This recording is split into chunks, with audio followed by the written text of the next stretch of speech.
Banyak hikmah yang berlaku dalam hidup Rasulullah. Antaranya yang kita boleh belajar, motivasi.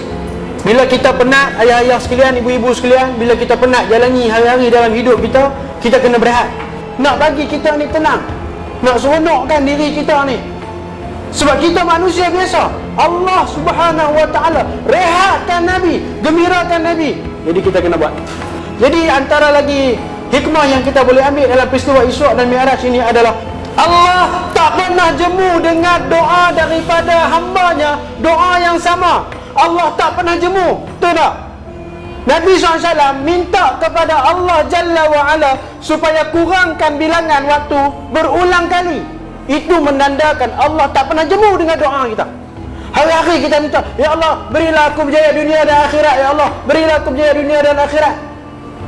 Tiap-tiap hari kita minta, sehari 5 waktu. Allah tak pernah jemu. Antara apa lagi, ibrah apa yang kita boleh ambil, pengajaran bahawasanya nak jumpa Allah, hati kita kena bersih. Betul tak? Nabi SAW sebelum dalam pergi bertemu dengan Allah Jalla wa'ala, apa berlaku? Nabi dibersihkan hati. Jadi kita sebelum solat, bersihkan hati kita, istighfar, minta keampunan daripada Allah, barulah solat kita khusyuk. Dalam satu malam boleh berlaku banyak perkara. Masa ibarat emas. Rasulullah SAW dalam satu malam, Rasulullah boleh berjalan, boleh pergi sejauh 1200 km lebih. 1200 km lebih ni maksudnya apa? Daripada perjalanan Mekah, Masjidil Haram ke Masjidil Aqsa, 1200 km lebih tu, kalau naik unta berbulan-bulan, Nabi boleh pergi dalam satu malam.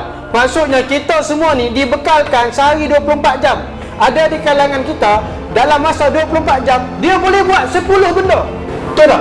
Dan ada di kalangan kita, masa 24 jam dia cuma boleh buat 3 benda.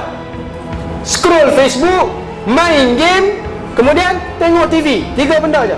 Ada di kalangan kita, dalam masa 24 jam dia guna 3 jam saja, dia boleh menghasilkan duit berjuta-juta. Dan dia boleh beribadah kepada Allah, zikir, macam-macam zikir.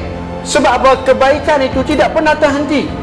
Jadi anak-anak sekalian, malam tu Rasulullah SAW tengok syurga, tengok neraka. Nak masuk syurga, buat baik. Sebab kebaikan itu apa dia? Rasulullah SAW sebut dalam hadis Nabi kata apa? Kebaikan itu adalah akhlak yang baik. Keburukan itu, kejahatan itu adalah apa yang duduk ada dalam hati kita ni, apa yang ada terbuku dalam hati kita ni, dan kita tak suka orang tahu. Itulah keburukan, itulah kejahatan. Betul tak? Ada tak orang suka tahu? Ada tak orang dia nak bagi tahu kejahatan yang duduk dalam hati dia? Ada tak? Tak ada. Jadi kejahatan itu apa yang berbolak-balik dalam hati kita. Saya kira mungkin sekadar itu saja perkongsian pada malam ini. Ada beberapa hikmah ibrah yang saya ceritakan tadi. Semoga bermanfaatlah bagi tuan-tuan dan kita semua.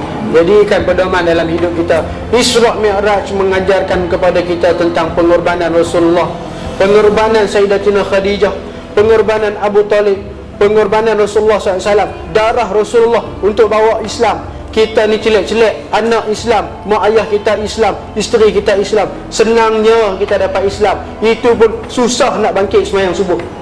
Susah sungguh nak bangkit sembahyang subuh. Susah sungguh nak bangkit baca Quran. Nak baca Quran, nak buka Quran satu line pun susah sungguh, berat sungguh jika nak dibandingkan dengan pengorbanan dan dakwah Nabi. Siapa kita? Tak ada nilai pun.